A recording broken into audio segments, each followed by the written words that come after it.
আল্লাহ তাবারক ওয়া তাআলা তার রাসূলকে মহব্বত করার ব্যাপারে নিজেও বলছেন। কিভাবে বলছেন?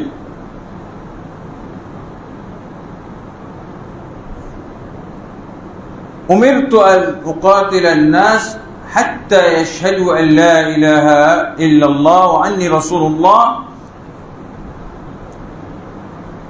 ওয়া ইউমিনু বি ওয়া বিমা জিতু বিহি। আমাকে যুদ্ধ করার, লড়াই করার আদেশ দেওয়া হয়েছে যতক্ষণ পর্যন্ত সে এই মর্মে সাক্ষ্য না দিবে যে আল্লাহ ব্যতীত প্রকৃত কোনো মাবুদ নেই এবং আমি আল্লাহর রাসূল। অতঃপর ইউমিনু বি, আমার প্রতি ঈমান আনবে, ওয়া বিমা জিতু বিহি, এবং আমি যা কিছু নিয়ে প্রেরিত হয়েছি তার প্রতি ঈমান আনবে। এবং আল্লাহর রাসূল সাল্লাল্লাহু আলাইহি ওয়াসাল্লামকে মহব্বত করার নিয়ম আছে। মহব্বত কিভাবে করতে হবে?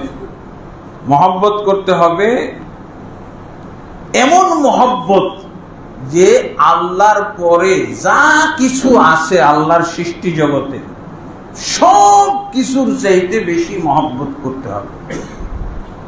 এটা হলো রাসূলকে মহব্বত করার নিয়ম। আল্লাহর পরে মুহাম্মদ সাল্লাল্লাহু আলাইহি সাল্লামকে সবচেয়ে বেশি মহব্বত করতে হবে। এবং আল্লাহ তাবারক ওয়া তাআলা এই মর্মে সূরা আত-তাওবার 24 নম্বর আয়াতে কিছু তুলনা করে বলেছেন কিসের চাইতে বেশি মহব্বত করতে হবে। এগুলো কিছু আইটেম উল্লেখ করেছেন। আইটেম নাম ধরে ধরে আল্লাহ বলেছেন এই জিনিসের চাইতে, এই ব্যক্তির চাইতে মহব্বত করতে হবে। রাসূলকে এই জিনিসগুলোর চাইতে বেশি ভালোবাসতে হবে, অন্যথায় মুমিন হতে পারবে না। কোরআনে কি বলা হয়েছে? এই আয়াতটা খুব সুন্দর করে বোঝা দরকার। সব নবী প্রেমিকদের মুখস্থ করে নেওয়া দরকার। সূরা ফাতিহার মতো মুখস্থ করতে হবে।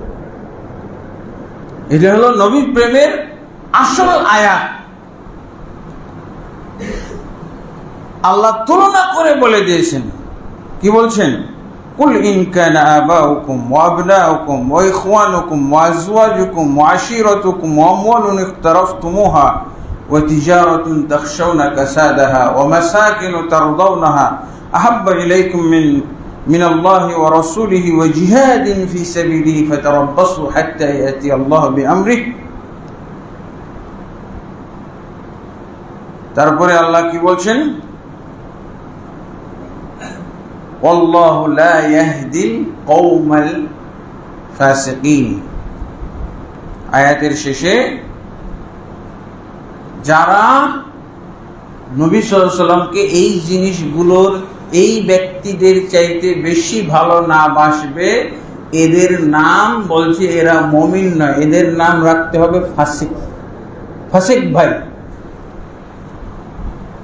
মুমিন রাখা যাবে না। আল্লাহ এটা আয়াতের শেষে বলে দিয়েছে। তো এখন শুনি, আল্লাহ বলছেন হে মুহাম্মদ সাল্লাল্লাহু আলাইহি ওয়াসাল্লাম আপনি জানিয়ে দেন, বলে দেন, যদি তোমাদের বাপ দাদা অথবা